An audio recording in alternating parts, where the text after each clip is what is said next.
이봐요. 지금 짱깨라고 했어요? 짱깨는 중국 요리를 말하는 거야, 이 아가씨야. 30년 쌓아온 모든 것이 단 한마디로 무너졌습니다. 회식 후 무심코 한 말이 옆에 있던 중국계 CEO의 귀에 들어갔고 그녀의 차가운 녹음 시작과 함께 제 인생은 나락으로 떨어졌죠. 회사도 가족도 모두 저를 버렸습니다. 절망 끝에 찾아간 그녀 앞에서 무릎을 꿇었고 그 순간 아무도 예상 못한 일이 벌어졌습니다. 대체 무슨 일이 벌어진 걸까요? 사연 곧 시작합니다. 시작 전에 제게 힘을 줄 수 있는 무료 버튼 구독과 좋아요 부탁드려요. 이 사연을 어느 지역에서 듣고 계신가요? 지역 이름이나 장소를 댓글로 남겨주시면 저 또한 즐거운 마음으로 인사드릴게요.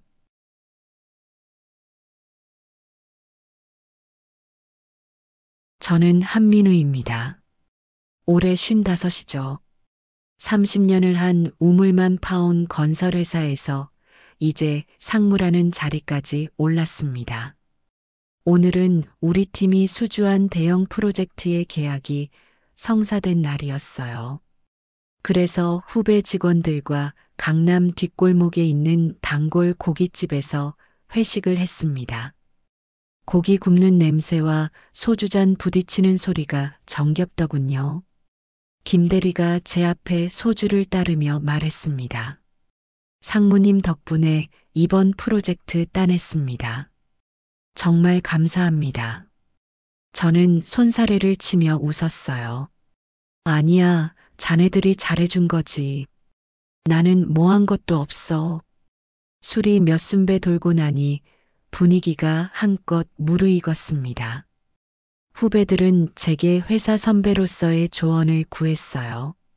저는 평소처럼 제 경험담을 늘어놓았죠. 내가 자네 나이 때는 말이야. 밤샘 작업이 예사였다고. 요즘 애들은 칼퇴근이니 워라밸이니 하지만 우리 때는 회사가 집이었지. 박 과장이 맞장구를 쳤습니다. 맞습니다, 상무님. 요즘 신입사원들은 너무 예민해요. 조금만 뭐라 해도 바로 인사팀에 신고하고 난리예요.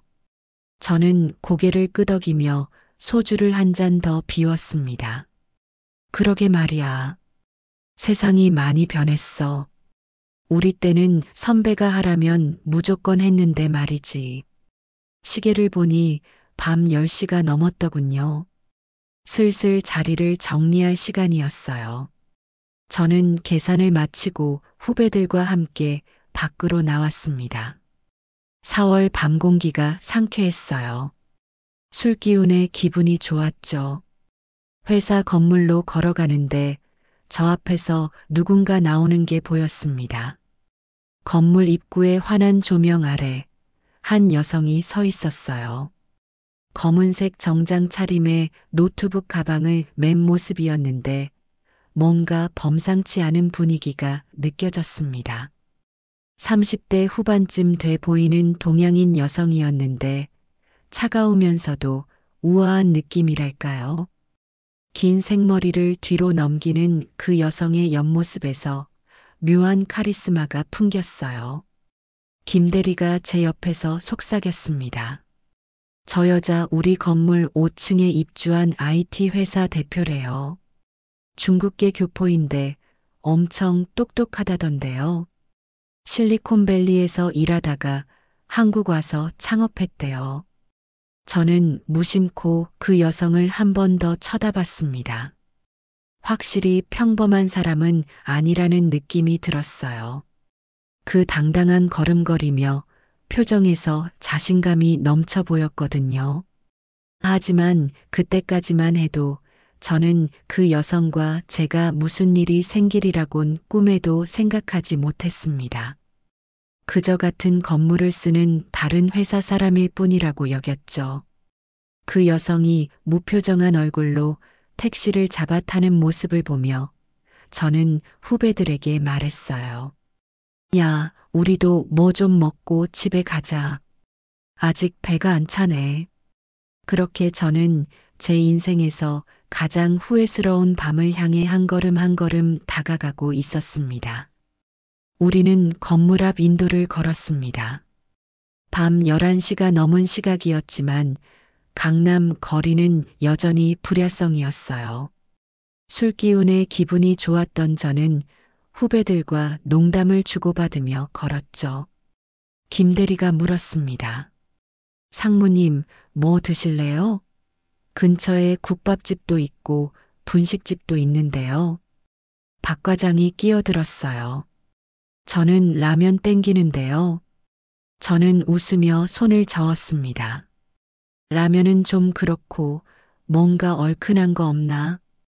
그때 건물 입구 쪽에서 누군가 나오는 기척이 들렸어요. 고개를 돌리니 아까 본 그 여성이었습니다. 택시를 타지 않고 다시 건물로 들어갔다가 나오는 모양이었죠. 검은색 정장 위에 베이지색 트렌치 코트를 걸친 그녀는 휴대폰으로 통화를 하며 천천히 걸어 나왔어요. 조명 아래 그녀의 모습이 더 선명하게 보였습니다. 오똑한 콧날과 또렷한 눈매, 붉은 입술이 인상적이었어요. 화장은 진하지 않았지만 세련미가 느껴졌죠. 그녀가 중국어로 통화하는 소리가 들렸습니다. 유창하고 빠른 말투였어요. 저는 술 기운에 그냥 무심코 말해버렸습니다. 야, 짱깨나 한 그릇 하고 집 가자. 김 대리와 박 과장이 웃으며 좋죠, 라고 대답했어요. 저는 이 근처에 깔끔한 중국집 있잖아. 거기 가자고 했습니다. 그 순간이었어요. 통화를 하던 그 여성의 발걸음이 멈췄습니다. 천천히 고개를 돌려 저희 쪽을 쳐다보더군요. 휴대폰을 귀에서 떼며 뭐라고 중국어로 한마디 하고는 전화를 끊었습니다. 그녀가 우리 쪽으로 걸어왔어요. 10cm는 좋게 되어 보이는 하이힐 소리가 인도 위에서 또각또각 울렸습니다. 가까이 다가온 그녀의 얼굴에는 차가운 분노가 서려 있었어요. 아름답다고 느꼈던 그 얼굴이 순식간에 날카로운 칼날처럼 변해 있었죠. 지금 뭐라고 하신 겁니까? 그녀의 목소리는 낮고 차가웠습니다. 완벽한 한국어였어요. 저는 당황해서 저희요? 라고 물었습니다. 그녀는 한 걸음 더 다가오며 저를 똑바로 쳐다봤어요. 검은 눈동자가 저를 꿰뚫는 것 같았습니다. 네, 방금 뭐라고 하셨냐고요. 그녀의 차분하지만 단호한 말투에 제 술기운이 조금 깨는 것 같았어요. 저는 멋쩍게 웃으며 대답했습니다. 아, 중국 음식 먹으러 가자는 얘기였는데요. 왜요?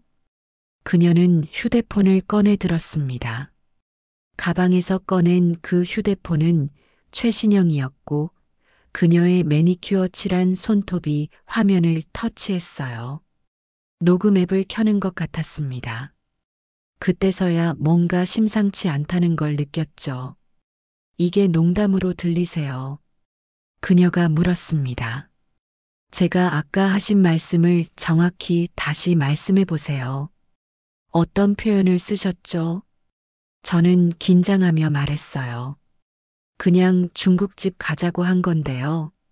무슨 문제라도 있습니까? 그녀는 한숨을 쉬었습니다. 그 한숨 소리에는 오랜 세월 쌓인 피로와 분노가 담겨 있는 것 같았어요. 상무님이시죠? 명함에 적힌 회사 이름 알고 있습니다. 저희 회사랑 같은 건물 쓰는 곳이네요. 그녀가 차갑게 말했습니다. 김 대리가 저 뒤에서 작은 목소리로 속삭였어요. 상무님, 저 사람 우리 건물 5층 IT 회사 대표예요. 저는 그제야 상황을 파악했습니다. 아, 그러시구나. 실례했습니다. 저희가 그냥 가볍게 한 말인데 기분 나쁘셨다면 죄송합니다.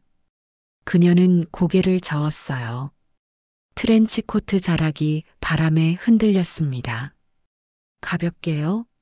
기분이 나빠서가 아니라 그 표현 자체가 인종차별이라는 걸 모르세요? 이게 한국 대기업 임원의 수준입니까? 저는 순간 화가 났습니다. 30년 회사 생활하면서 한 번도 이런 취급을 받아본 적이 없었거든요. 아니, 그게 무슨 차별입니까? 옛날부터 다들 그렇게 불렀는데요. 너무 예민하신 거 아닙니까? 그녀의 눈빛이 더 차가워졌습니다. 아름다웠던 그 얼굴이 이렇게 무섭게 느껴질 수 있다는 게 신기했어요. 예민하다고요. 제가 태어나서 지금까지 몇 번이나 그 말을 들었는지 아세요? 초등학교 때부터 중학교, 고등학교, 대학교, 회사에서까지 제 존재 자체를 모욕하는 그 단어를 평생 들으며 살아왔다고요. 저는 할 말을 잃었습니다. 그녀는 휴대폰을 가방에 넣으며 말했어요. 내일 정식으로 항의서 제출하겠습니다. 건물관리사무소와 당신 회사예요. 기대하세요. 그렇게 말하고 그녀는 돌아섰습니다. 하이힐 소리를 내며 걸어가는 그 뒷모습에서 단단한 결의가 느껴졌어요. 저는 그 자리에 멍하니 서 있을 수밖에 없었습니다. 다음 날 아침 저는 평소처럼 출근했습니다. 어젯밤 일이 마음에 조금 걸리긴 했지만 설마 정말 문제가 되겠냐 싶었어요. 그냥 예민한 사람이 과민 반응한 거라고 생각했죠. 30년 회사 생활하면서 이런 일쯤이야 흔했으니까요. 오전 9시 사무실에 도착해서 커피를 마시며 이메일을 확인했습니다. 별다른 이상은 없었어요. 프로젝트 관련 서류들을 검토하고 오전 회의를 진행했죠. 후배들도 평소와 다름없이 업무 보고를 했습니다. 김 대리가 잠깐 어색한 표정을 짓긴 했지만 저는 대수롭지 않게 넘겼어요. 11시쯤 됐을 때였습니다. 비서 정 과장이 제 사무실로 들어왔어요. 표정이 심상치 않았죠. 상무님, 인사팀장님이 급히 찾으십니다. 지금 당장 오시래요. 저는 고개를 갸웃했습니다. 무슨 일인데? 정 과장은 잘 모르겠다며 고개를 저었어요. 하지만 그 눈빛에서 뭔가를 알고 있다는 느낌이 들었습니다. 인사팀이 있는 2층으로 내려갔어요. 복도를 걷는데 직원들의 시선이 느껴졌습니다. 평소와 다른 분위기였죠. 수군거리는 소리도 들렸고요. 가슴이 조금 두근거리기 시작했습니다. 인사팀장실 문을 열고 들어가니 최 팀장이 심각한 얼굴로 앉아 있었어요. 상무님 앉으시죠. 그의 목소리는 평소보다 더 무거웠습니다. 저는 의자에 앉으며 물었어요. 무슨 일입니까? 최 팀장은 태블릿 PC를 제 앞으로 밀었습니다. 이것 좀 보시죠. 화면에는 건물관리사무소 공문이 떠 있었어요. 5층 입주사 리웨이 테크놀로지 대표 왕리나 씨가 제출한 항의서였습니다. 어젯밤 오후 11시 30분경 건물 앞에서 본사 상무 한민우의 인종차별 발언을 목격했다는 내용이었죠. 저는 황당해서 웃음이 나왔어요. 이게 무슨 소리입니까? 제가 그냥 중국집 가자고 한 건데 이게 왜 차별 발언입니까? 최 팀장은 한숨을 쉬었습니다. 상무님이 사용하신 표현이 문제입니다. 구체적으로 어떤 단어를 쓰셨죠? 저는 대답하기가 거북했어요. 그냥 짱깨라고 했습니다. 옛날부터 쓰던 말인데요. 최 팀장이 고개를 저었습니다. 상무님, 그 단어는 명백한 인종차별 용어입니다. 요즘엔 절대 써서는 안 되는 표현이에요. 저는 억울했습니다. 그게 무슨 차별입니까? 다들 그렇게 쓰는데요. 너무 예민한 거 아닙니까? 최 팀장은 태블릿을 다시 조작했어요. 그런데 문제가 여기서 끝이 아닙니다. 이것 좀 보세요. 화면이 바뀌었습니다. SNS 화면이었어요. 왕리나의 계정이었죠. 팔로워가 3만 명이 넘었습니다. 그녀가 올린 게시물에는 어젯밤 상황이 자세히 적혀 있었어요. 건물 앞에서 대기업 임원이 인종차별 발언을 했다는 내용, 항의했더니 예민하다고 되레 화를 냈다는 것, 이것이 한국 사회의 현주소라는 내용까지. 게시물에는 사진도 첨부되어 있었습니다. 우리 회사 건물 사진이었어요. 회사 이름은 가렸지만 건물 외관으로 금방 알아볼 수 있었죠. 댓글이 수백 개 달려 있었습니다. 대부분 왕리나를 지지하는 내용이었어요. 저는 화면을 스크롤하며 댓글들을 읽었습니다. 역겹네요. 저런 사람이 대기업 임원이라니. 회사 이름 공개하세요. 불매운동 해야죠. 이런 내용들이었습니다. 손이 떨렸어요. 최 팀장이 조심스럽게 말했습니다. 온라인 커뮤니티에도 벌써 퍼졌습니다. 몇몇 사이트에서는 상무님 신상을 추측하는 글들이 올라오고 있어요. 회사 이름도 곧 알려질 것 같습니다. 저는 머리가 하얘졌습니다. 설마 이렇게까지 될 줄은 몰랐어요. 그냥 넘어갈 줄 알았죠. 팀장님, 이거 어떻게 해야 합니까? 제가 정말 차별할 의도는 없었습니다. 그냥 습관적으로 쓰던 말인데. 최 팀장은 고개를 저었어요. 의도가 중요한 게 아닙니다, 상무님. 그 표현 자체가 문제예요. 더군다나 상대방이 직접 항의했는데도 예민하다고 하신 건 더 큰 문제고요. 대표이사님께 보고는 이미 올라갔습니다. 오후에 임원 회의가 있을 겁니다. 점심시간이 됐지만 저는 식사를 할 수가 없었어요. 사무실로 돌아와 인터넷을 검색했습니다. 왕리나의 게시물은 계속 공유되고 있었고 리트윗 수가 1000개를 넘어섰더군요. 기사화되는 것도 시간 문제였습니다. 휴대폰이 울렸어요. 아내였습니다. 여보, 인터넷에서 당신 회사 건물 사진 보았어. 설마 그거 당신 얘기 아니지? 저는 대답할 수가 없었습니다. 한참을 망설이다가 말했어요. 나중에 집에 가서 얘기할게. 아내는 한숨을 쉬며 전화를 끊었습니다. 오후 2시 임원 회의실로 소환됐습니다. 걸어가는 복도가 유난히 길게 느껴졌어요. 회의실 문을 열기 전 저는 깊게 숨을 들이쉬었습니다. 이제 어떻게 되는 걸까요? 회의는 지옥 같았습니다. 대표이사를 비롯한 임원 6명이 회의 테이블에 앉아 있었어요. 평소 친하게 지내던 전무님도 같이 골프 다니던 이사님도 모두 차가운 표정이었죠. 대표이사가 먼저 입을 열었습니다. 한상무, 이번 일 어떻게 된 건가? 리웨이 테크놀로지는 우리 주요 협력업체 중 하나야. 그쪽 대표를 이렇게 모욕했다는 게 사실인가? 저는 고개를 숙였어요. 죄송합니다. 하지만 제게는 정말 그런 의도가. 경영관리 담당 이사가 말을 끊었습니다. 의도가 문제가 아니에요, 상무님. 이미 SNS에서 난리입니다. 우리 회사 이름도 곧 알려질 겁니다. 주가에도 영향을 미칠 수 있어요. 저는 변명할 말이 없었습니다. 회의는 1시간 넘게 이어졌어요. 결론은 간단했습니다.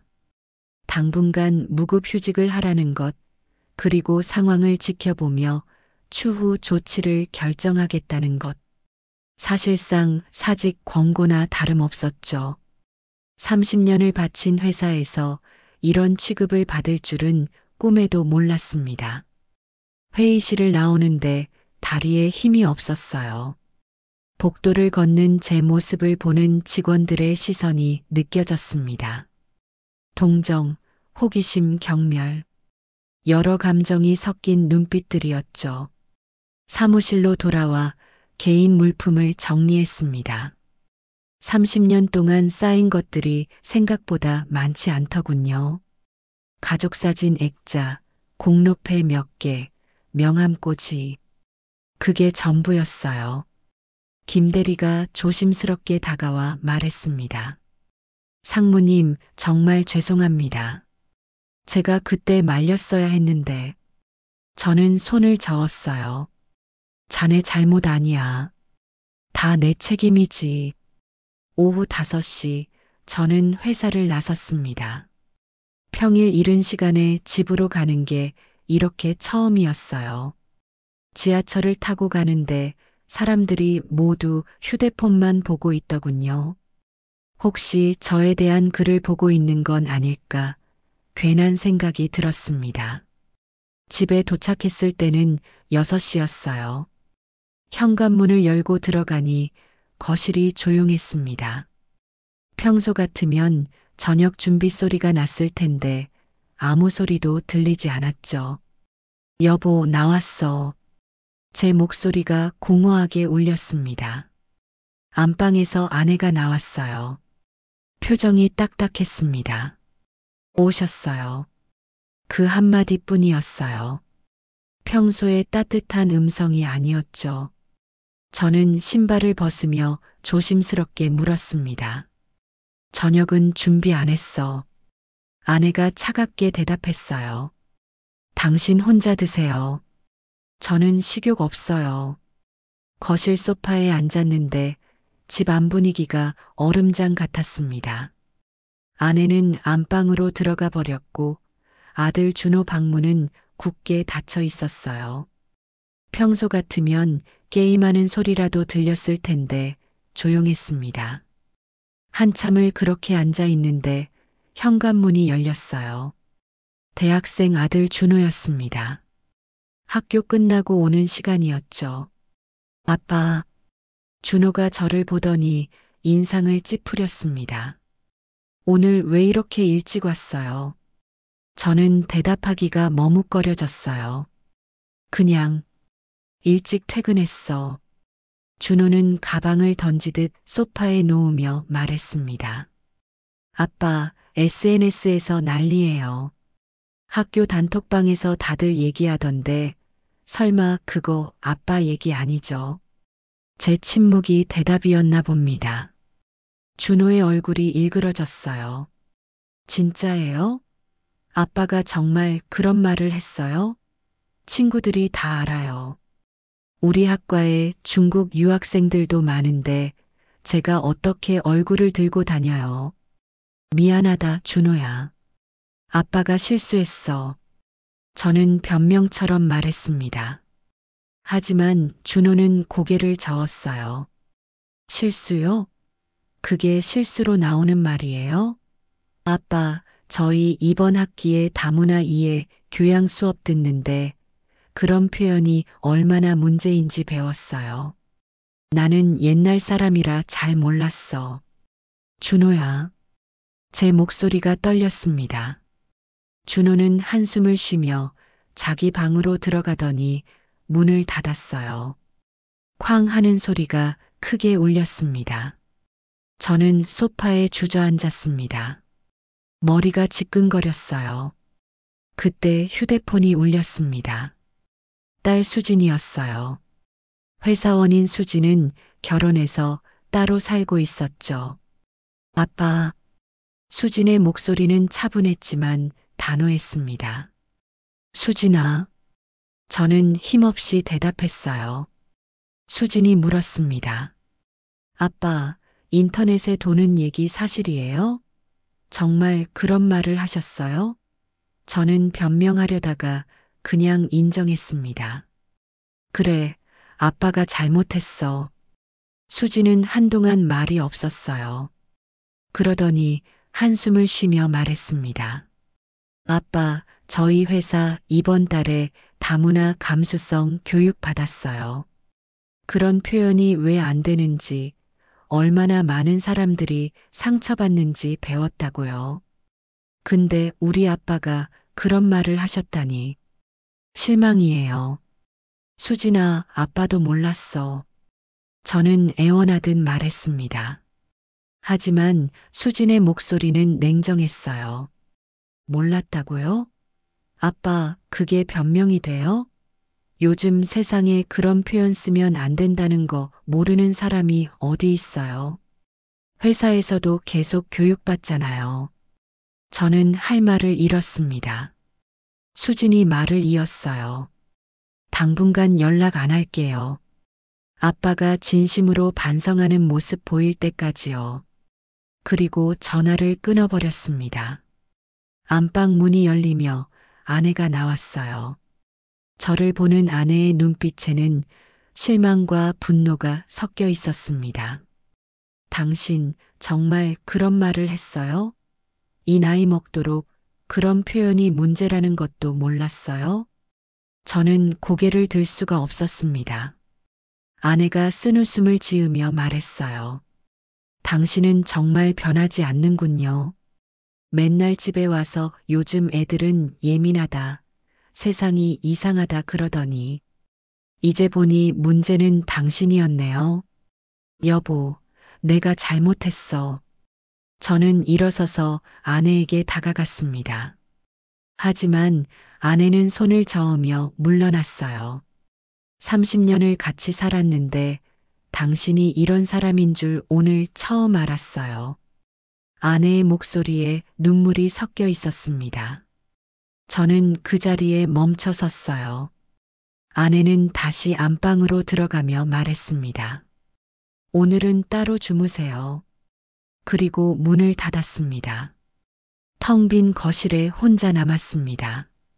가족들 모두가 저를 외면했어요. 회사도 가족도 모든 게 무너지는 기분이었습니다. 소파에 앉아 천장을 올려다보는데 제 인생이 이렇게 한순간에 무너질 수 있다는 게 믿기지 않았어요. 그날 밤 저는 거실 소파에서 잠을 청했습니다. 하지만 잠은 오지 않았고 어둠 속에서 저는 제 삶을 돌아보기 시작했습니다. 사흘이 지났습니다. 그 사흘은 제 인생에서 가장 길고 고통스러운 시간이었어요. 집에서는 아무도 저와 말을 섞지 않았고 휴대폰에는 지인들의 문자가 끊이지 않았습니다. 걱정하는 메시지도 있었지만 대부분은 확인만 하고 답장하지 못했어요. 인터넷 기사가 나왔습니다. 대기업 임원의 인종차별 발언 논란이라는 제목으로요. 다행히 회사 이름과 제 실명은 나오지 않았지만 시간 문제였죠. 온라인 커뮤니티에서는 이미 저희 회사를 특정하는 글들이 올라오고 있었습니다. 월요일 아침 저는 다시 회사로 출근했어요.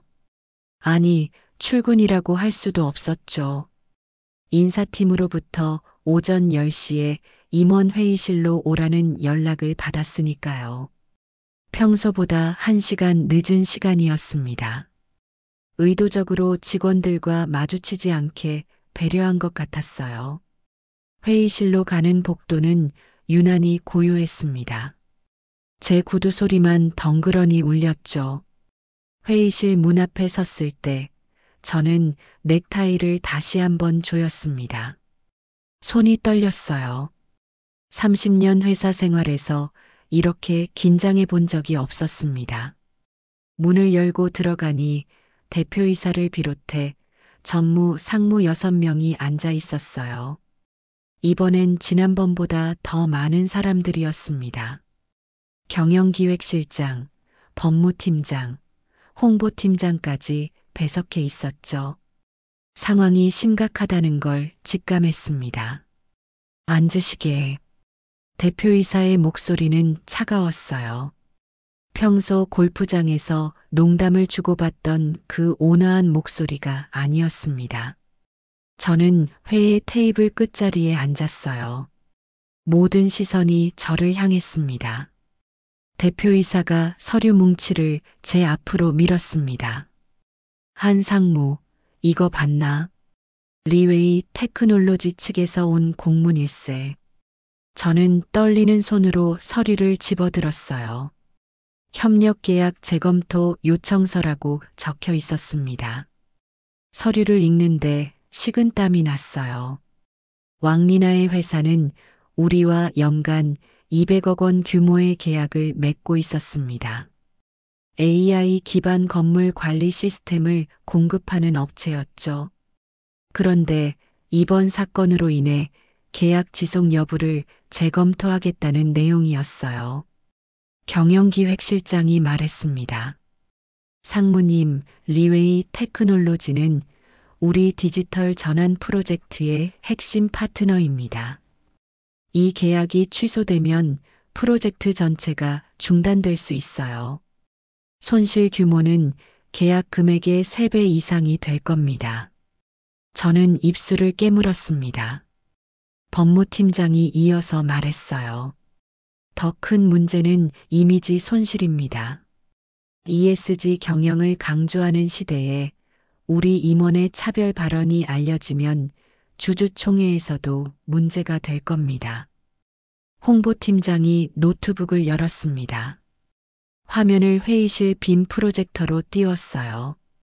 SNS 모니터링 결과였습니다. 지난 사흘간 관련 게시물이 5천 건을 넘었고 부정적 여론이 85%를 차지했죠. 이미 몇몇 기관 투자자들이 우려를 표명했습니다. 저는 말문이 막혔어요. 제가 무심코 한 말 한마디가 이렇게 큰 파장을 일으킬 줄은 정말 몰랐습니다. 대표이사가 한숨을 쉬며 말했어요. 한상무, 우리가 얼마나 오래 함께 일했나? 25년? 아니, 30년이지. 예, 대표님. 30년입니다. 제 목소리가 떨렸습니다. 대표이사는 고개를 저었어요. 그 긴 세월 동안 자네가 회사를 위해 헌신한 건 잘 알아. 하지만 이번 일은 차원이 달라. 개인의 문제가 아니라 회사 전체의 문제가 됐다네. 경영관리 담당 전무가 차갑게 말했습니다. 상무님, 우리도 최선을 다해 상황을 수습하려고 했습니다. 왕 대표 측에 사과 의사를 전달했고 비공식적으로 면담도 요청했어요. 하지만 거절당했습니다. 상무님이 직접 진심으로 사과하지 않는 한 어떤 대화도 받아들일 수 없다고 하더군요. 제가 직접 찾아가겠습니다. 저는 급하게 말했어요. 사과드리겠습니다. 하지만 법무팀장이 고개를 저었습니다. 지금 가셔도 받아주지 않을 겁니다. 더군다나 잘못 대응하면 상황이 더 악화될 수 있어요. 그럼 어떻게 하란 말입니까? 저는 목소리를 높였습니다. 대표이사가 손을 들어 저를 제지했어요. 진정하게, 한상무. 우리가 오늘 자네를 부른 건 해결책을 논의하기 위해서야. 해결책이요? 저는 희망을 품고 물었습니다. 대표이사는 잠시 침묵하더니 말했어요. 한상무, 자네가 자진해서 물러나주면 어떨까? 회사 입장에서는 신속하게 책임 소재를 명확히 할 수 있고 자네도 명예퇴직 조건으로 예우를 받을 수 있네. 순간 귀를 의심했습니다. 물러나라고요? 30년을 바친 회사에서 저를 내쫓는다는 말입니까? 제 목소리가 커졌어요. 경영기획실장이 진정시키듯 말했습니다. 상무님, 이건 상무님을 위한 길이기도 합니다. 이대로 가면 징계위원회에 회부될 수밖에 없어요. 그렇게 되면 불명예 퇴사가 됩니다. 저는 회의실을 둘러봤습니다. 30년 동안 함께 일했던 동료들이었어요. 술잔을 나누고 골프를 치고 가족처럼 지냈던 사람들. 하지만 지금 그들의 눈빛에는 동정도 연민도 없었습니다. 그저 냉정한 계산만이 있을 뿐이었죠. 대표이사가 다시 말했습니다. 일주일 시간을 주겠네. 그동안 생각해보고 결정하게. 물론 그 전에 이 문제가 더 커지면 우리도 어쩔 수 없다는 걸 알아주게. 회의는 그렇게 끝났어요. 회의실을 나와 복도를 걸었습니다. 다리에 힘이 없었어요.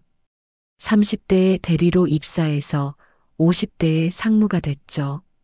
제 인생의 전부였던 이 회사가 이렇게 쉽게 저를 버릴 줄은 몰랐습니다. 엘리베이터를 타고 지하 주차장으로 내려갔어요. 차에 시동을 걸었지만 운전할 기력이 없었습니다. 핸들에 이마를 대고 한참을 그렇게 있었죠. 제 인생이 무너지고 있었습니다. 회사도 가족도 모든 것이 저를 떠나고 있었어요. 그런데 정작 저는 제가 무엇을 잘못했는지 아직도 완전히 이해하지 못하고 있었습니다. 일주일이 지났습니다. 무급휴직 처리가 되면서 저는 집에서만 지냈어요. 평생 아침 7시에 일어나 출근하던 삶이 멈춰버리니 시간이 어떻게 가는지도 모르겠더군요. 매일 아침 6시 반이면 눈이 떠졌습니다. 습관이란 게 무섭더군요. 하지만 일어나 봤자 갈 곳이 없었어요. 침대에 누워 천장만 바라보다가 거실 소파로 옮겨 앉아 멍하니 시간을 보냈습니다. 아내는 여전히 저와 말을 섞지 않았어요. 식사도 따로 하셨죠. 아침이면 밥을 해두고 출근하셨는데 제 몫은 냉장고에 랩으로 싸서 넣어두셨습니다. 같은 집에 살지만 완전히 남처럼 지냈어요. 준호도 학교 가면 밤늦게까지 들어오지 않았고 수지는 여전히 전화를 받지 않았습니다. 친구들에게서도 연락이 끊겼어요. 골프 모임 단톡방도 조용했습니다. 누군가 제 눈치를 보는 게 느껴졌죠. 20년 넘게 매주 만나던 사람들인데 이제는 저를 피하고 있었습니다. 5째 날 오후였어요. 저는 서재로 들어갔습니다. 결혼 25년 기념으로 아내가 마련해준 작은 공간이었죠. 책장에는 경영 서적들과 골프 잡지들이 꽂혀 있었어요. 책상 위에는 먼지가 쌓여 있었습니다. 요즘 들어온 적이 없었으니까요. 책상 앞에 앉았습니다. 노트북을 켰어요.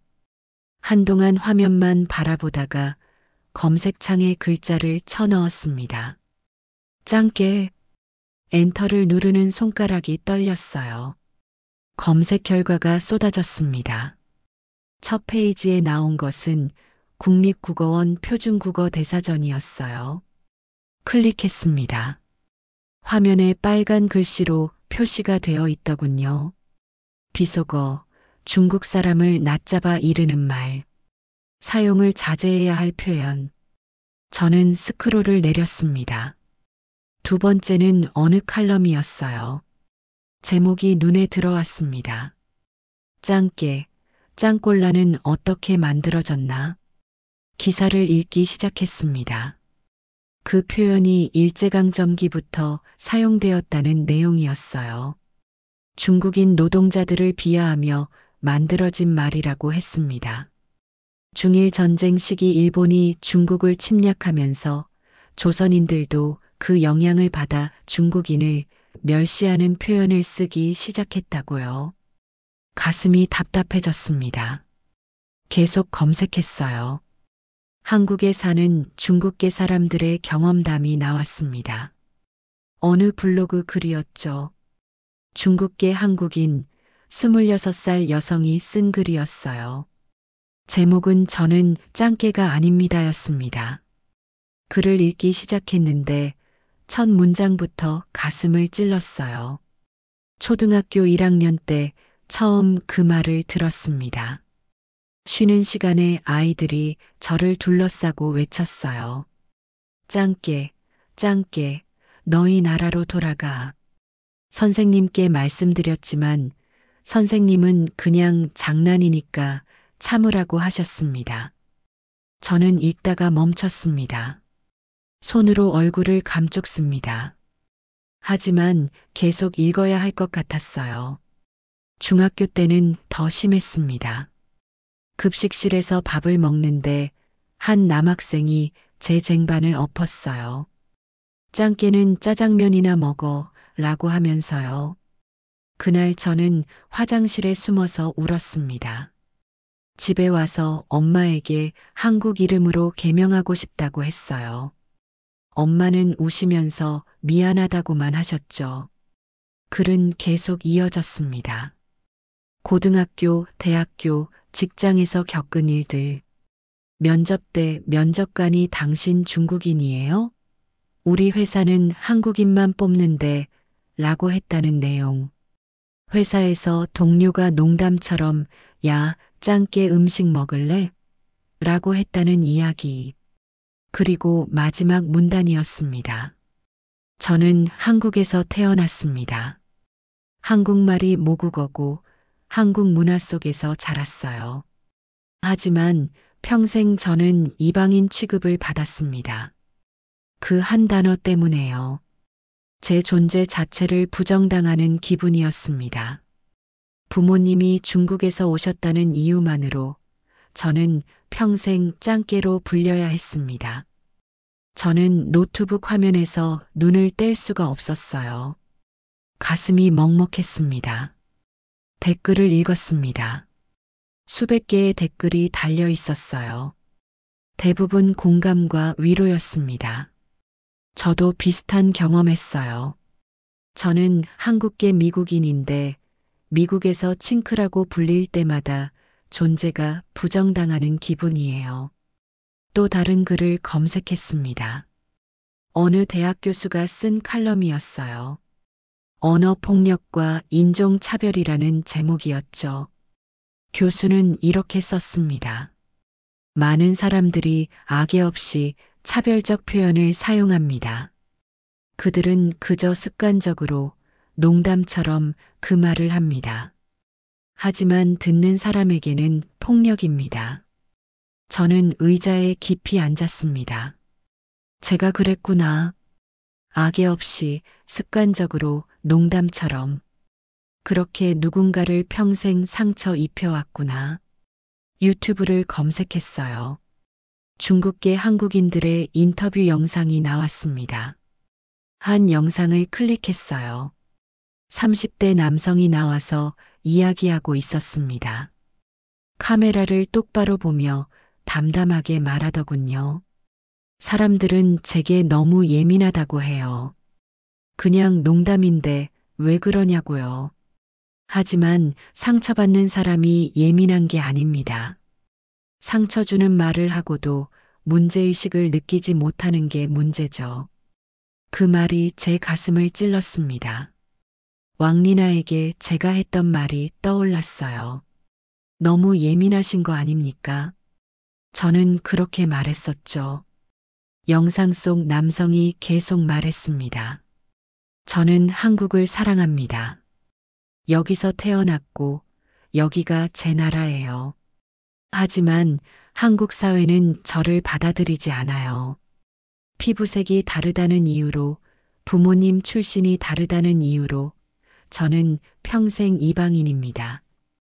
영상이 끝났어요. 저는 노트북을 덮었습니다. 창밖을 봤죠. 해가 지고 있었습니다. 언제 그렇게 시간이 흘렀는지 모르겠더군요.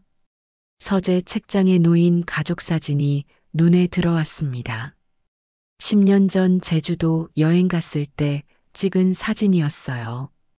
준호와 수진이 어렸을 때죠. 내 식구가 활짝 웃고 있었습니다. 그때는 행복했는데 저는 중얼거렸어요. 그런데 제가 그 행복을 스스로 무너뜨렸습니다. 무심코 한 말 한마디로요. 아니, 정확히는 무심코가 아니었죠. 평생 아무 생각 없이 써온 표현이었으니까요. 그게 누군가를 얼마나 아프게 하는지 한 번도 생각해 본 적이 없었습니다. 저는 55해를 살면서 단 한 번도 제 말이 누군가를 상처 입힐 수 있다는 걸 고민하지 않았어요. 회사에서도 집에서도 친구들과도 제가 하고 싶은 말을 하고 제가 쓰고 싶은 표현을 썼죠. 그게 특권이었구나. 문득 깨달았습니다. 저는 평생 차별받아 본 적이 없으니까 차별이 무엇인지 몰랐던 겁니다. 밤이 깊었어요. 거실에서 아내가 설거지하는 소리가 들렸습니다. 평범한 일상의 소리였죠. 하지만 저는 더 이상 그 일상의 일부가 아니었습니다. 서재 문을 열고 나갔어요. 아내가 부엌에서 저를 쳐다봤습니다. 무슨 말을 하려다가 그냥 돌아서더군요. 저는 거실 소파에 앉았습니다. 제가 잘못했습니다. 저는 작게 말했어요. 정말로요. 아내는 대답하지 않았지만 설거지하는 손이 잠깐 멈췄습니다. 그날 밤 저는 처음으로 제대로 잠을 잤어요. 아니, 잠들기 전에 결심했습니다. 왕리나를 찾아가야겠다고, 진심으로 사과해야겠다고요. 이틀을 고민했습니다. 왕리나를 찾아가야 한다는 건 알았지만 용기가 나지 않았어요. 거절당하면 어쩌나, 더 큰 굴욕을 당하면 어쩌나, 그런 생각들이 머릿속을 맴돌았죠. 하지만 더 이상 미룰 수 없었습니다. 회사에서 준 일주일 중 이미 닷새가 지났어요. 그리고 무엇보다 제가 진심으로 사과하지 않으면 이 상황은 절대 해결되지 않을 것 같았습니다. 목요일 오후 2시, 저는 왕리나의 회사가 있는 빌딩 5층으로 향했습니다. 엘리베이터 안에서 거울을 봤어요. 며칠 사이 늙어 보이는 제 얼굴이 낯설었습니다. 넥타이를 매만지고 깊게 숨을 들이쉬었죠. 엘리베이터 문이 열렸어요. 리웨이 테크놀로지라는 간판이 보였습니다. 유리문 너머로 깔끔한 사무실이 보이더군요. 현대적이고 세련된 인테리어였어요. 문을 열고 들어가니 리셉션 데스크에 젊은 여직원이 앉아 있었습니다. 어서 오세요. 예약하셨나요? 여직원이 미소를 지으며 물었어요. 저는 명함을 꺼내며 말했습니다. 왕리나 대표님을 뵙고 싶은데요. 한민우라고 합니다. 여직원의 표정이 순간 굳었어요. 제 이름을 알아본 모양이었죠. 잠시만 기다려주세요. 그녀는 인터폰을 들었습니다. 대표님, 한민우 상무님이 오셨는데요. 예, 알겠습니다. 전화를 끄는 여직원이 난처한 표정으로 말했습니다. 죄송하지만 대표님께서 면담이 어렵다고 하시네요. 저는 예상했던 반응이었지만 가슴이 철렁했어요. 부탁드립니다. 5분만이라도 시간을 내주시면 안 될까요? 여직원이 다시 인터폰을 들여다 말고 머뭇거렸습니다. 그때 복도 안쪽에서 목소리가 들렸어요. 됐어요, 지수 씨. 제가 나갈게요. 왕리나의 목소리였습니다. 복도 끝에서 그녀가 걸어 나왔어요. 검은색 원피스에 회색 재킷을 입고 있었습니다. 머리는 단정하게 묶었고 화장은 옅었지만 세련됐어요.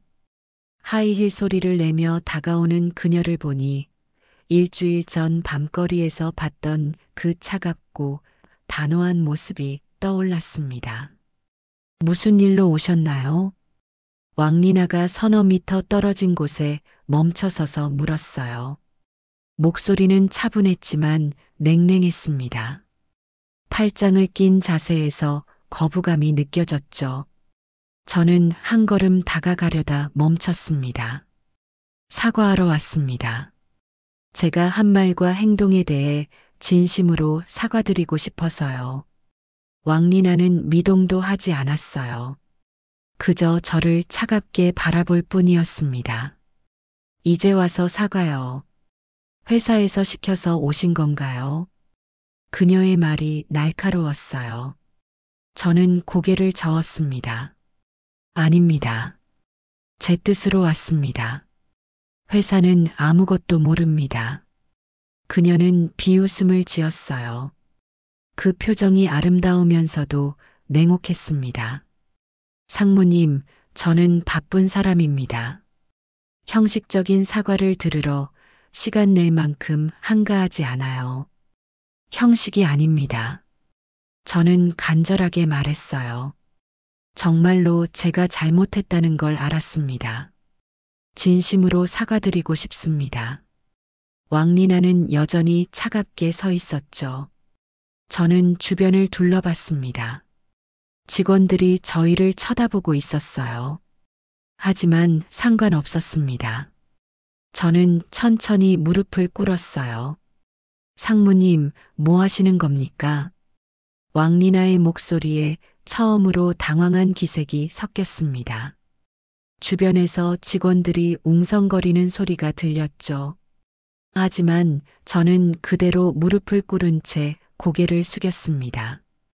제가 얼마나 무지했는지, 얼마나 많은 분들에게 상처를 드렸는지 이제야 알았습니다. 대표님께 그리고 제 말로 상처받은 모든 분들께 진심으로 사과드립니다. 제 목소리가 떨렸어요. 55해를 살면서 제 말이 누군가를 아프게 할 수 있다는 걸 한 번도 생각하지 못했습니다. 그게 제 잘못입니다. 한참 침묵이 흘렀습니다. 그러다 왕리나가 작게 한숨을 쉬는 소리가 들렸어요. 일어나세요. 그녀가 말했습니다. 사무실로 들어오시죠. 저는 천천히 일어났습니다. 무릎이 욱신거렸지만 개의치 않았어요. 왕리나가 앞서 걸었고 저는 그녀를 따라 복도를 지나 대표실로 들어갔습니다. 대표실은 넓고 밝았어요. 큰 창으로 강남 풍경이 보였습니다. 왕리나는 응접 소파를 가리키며 앉으라고 했어요. 저는 조심스럽게 앉았고 그녀는 맞은편에 앉았습니다. 말씀하세요. 왕리나가 말했습니다. 하지만 형식적인 사과라면 지금이라도 나가주세요. 저는 고개를 끄덕였어요. 지난 며칠간 많은 것을 찾아봤습니다. 그 표현이 어떻게 만들어졌는지, 얼마나 많은 분들이 상처받았는지요. 왕리나는 가만히 듣고 있었습니다. 저는 계속 말했어요. 한 분의 글을 읽었습니다. 초등학교 1학년 때부터 평생 그 말을 들으며 살았다는 내용이었죠. 존재 자체를 부정당하는 기분이었다고 하셨어요. 읽으면서 정말 가슴이 아팠습니다. 왕리나의 표정이 조금 부드러워졌어요. 그녀가 입을 열었습니다. 저도 그랬어요. 초등학교 때부터요. 저는 중국에서 5살 때 한국에 왔습니다. 부모님이 사업차 한국에 오셨고 저는 여기서 자랐어요. 한국말이 더 편하고 한국 친구들이 더 많았죠. 하지만 학교에서 아이들은 저를 짱깨라고 불렀습니다. 저는 그녀의 말을 조용히 들었어요. 왕리나가 계속 이야기했습니다. 중학교 때는 더 심했어요. 급식실에서, 복도에서, 어디서든 그 말을 들었죠. 선생님들도 별로 신경 쓰지 않으셨어요. 그냥 애들 장난이라고 하셨죠. 대학교는 어땠습니까? 제가 조심스럽게 물었어요. 왕리나가 쓴웃음을 지었습니다. 대학교 때 미국으로 유학을 갔어요. 거기서는 칭크라고 불렸죠. 한국에서든 미국에서든 저는 늘 이방인이었습니다. 죄송합니다. 저는 다시 고개를 숙였어요. 정말 죄송합니다. 왕리나는 한참 저를 바라보더니 말했습니다. 상무님, 솔직히 처음엔 화가 많이 났어요. 또 그런 말을 들었다는 것, 그리고 제가 항의했을 때 예민하다고 하신 것. 하지만 지금 이렇게 찾아와 주신 걸 보니 진심이 느껴지네요. 저는 고개를 들었습니다. 제가 평생 특권 속에 살았다는 걸 깨달았습니다. 차별받아 본 적이 없으니 차별이 무엇인지 몰랐던 거죠. 그게 제 잘못입니다. 왕리나가 처음으로 부드러운 미소를 지었어요.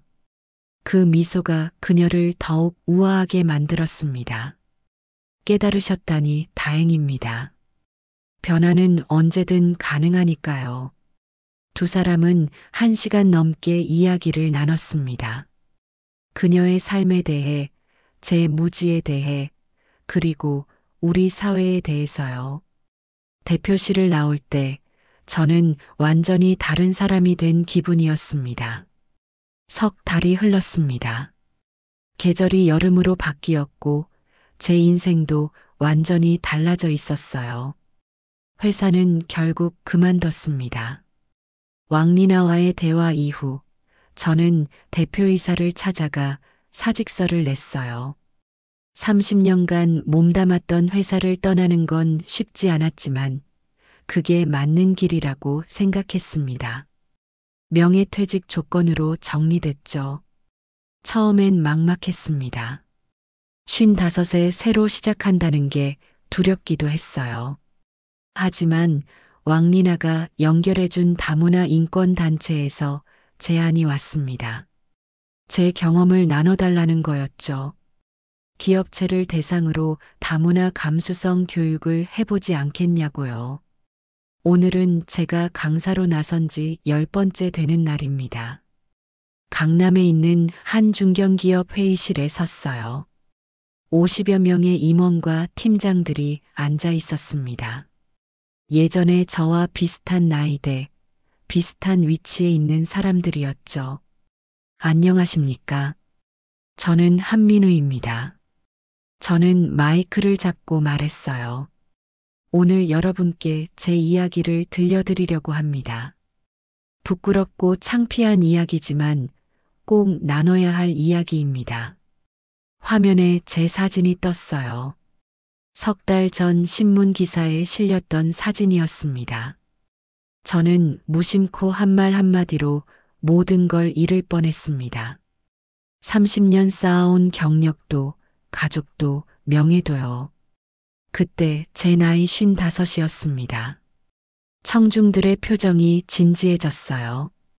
저는 그날 밤에 이야기를 시작했습니다. 회식 후 거리에서 제가 무심코 한 말, 왕리나와의 충돌, 회사에서의 압박, 가족들의 외면. 하나하나 솔직하게 털어놨죠. 저는 55해를 살면서 단 한 번도 제 말이 누군가를 아프게 할 수 있다는 걸 생각하지 못했습니다.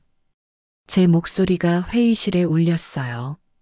차별받아 본 적이 없으니 차별이 무엇인지 몰랐던 거죠. 그게 특권이었습니다. 한 팀장이 손을 들었습니다. 그런데 강사님, 정말 아기가 없었는데도 문제가 되는 건가요? 우리 세대는 그렇게 배우지 않았잖아요. 저는 고개를 끄덕였어요. 예, 저도 똑같이 생각했습니다. 하지만 깨달았죠. 우리가 어떻게 배웠는지가 중요한 게 아니라 지금 누군가 상처받고 있다는 게 중요하다는 걸요. 강의는 2시간 동안 이어졌습니다. 제 경험담뿐 아니라 제가 공부한 내용들도 나눴어요. 언어가 가진 힘, 무의식적 편견, 그리고 변화의 가능성에 대해서요. 끝날 무렵 몇몇 분들이 다가와 악수를 청했습니다. 좋은 강의 감사합니다. 많이 배웠습니다.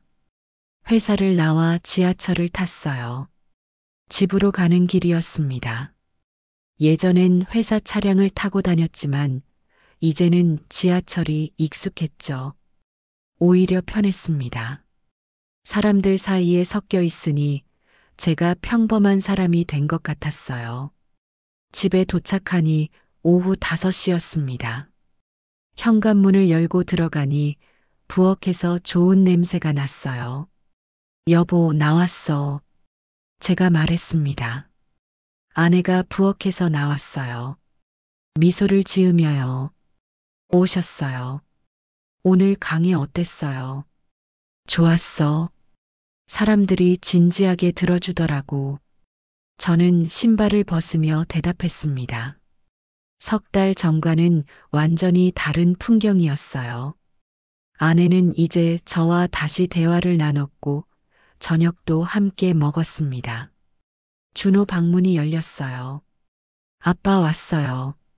준호가 얼굴을 내밀었습니다. 오늘 강의 영상 학교 교수님이 보여주셨어요.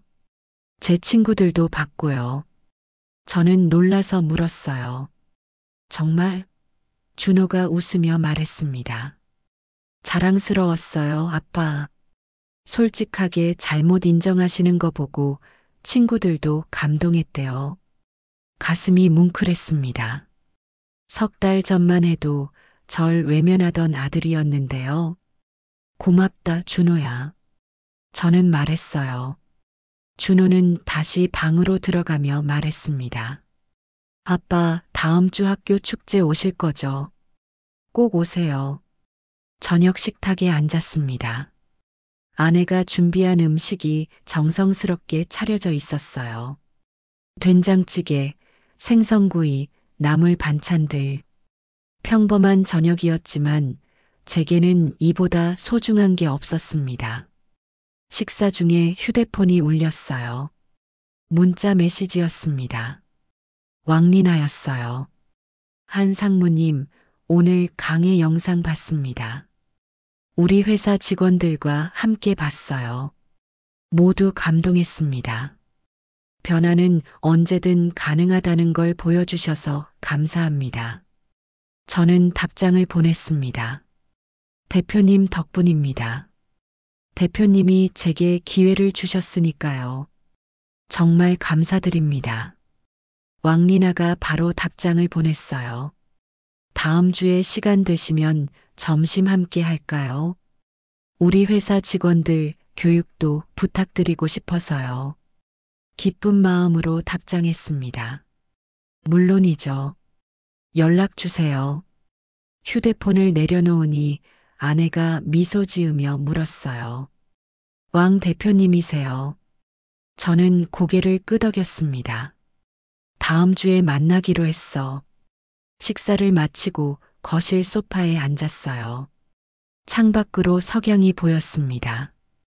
예전엔 이 시간에 회사에서 야근하고 있었을 텐데 이제는 가족과 함께 저녁을 먹고 있었죠.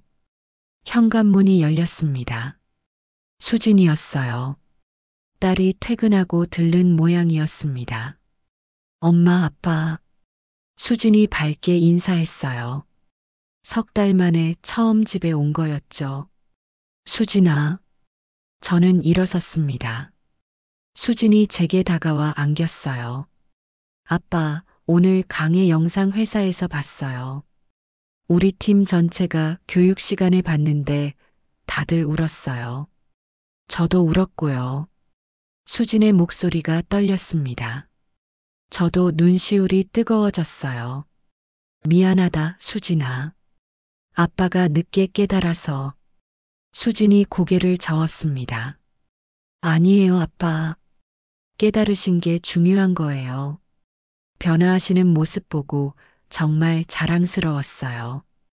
그날 밤 가족 넷이 거실에 모여 앉았습니다. 오랜만에 함께 TV를 보며 웃고 떠들었어요. 평범한 저녁이었지만 제게는 기적 같은 시간이었습니다. 잠자리에 들기 전 저는 서재로 들어갔어요. 책상 위에 새 명함이 놓여 있었습니다. 다문화 인권 교육센터 한민우 강사. 간단한 명함이었지만 예전의 화려한 상무 명함보다 더 소중했습니다. 노트북을 켰어요. 다음 주 강의 자료를 준비하려고요. 화면에 제가 적어둔 문장이 떴습니다. 변화는 언제든 가능합니다. 중요한 건 자신의 잘못을 인정하고 배우려는 자세입니다. 55세 새로 시작하는 인생이었지만 후회는 없었습니다. 오히려 감사했어요. 이 나이에라도 깨달을 수 있어서, 변할 수 있어서, 그리고 제 경험이 누군가에게 도움이 될 수 있어서요. 창밖으로 별이 보였습니다. 여름밤의 맑은 하늘이었어요. 저는 미소를 지었습니다. 인생의 후반부를 더 의미 있게 살 수 있을 것 같았습니다. 제대로 된 사람으로요. 내일도 강의가 있습니다. 또 다른 기업에서 또 다른 사람들에게 제 이야기를 들려줄 거예요. 부끄러운 과거지만 이제는 제 이야기가 누군가의 변화를 이끌어낼 수 있다는 걸 압니다. 그게 제가 할 수 있는 최선의 속죄이고 새로운 시작이었습니다.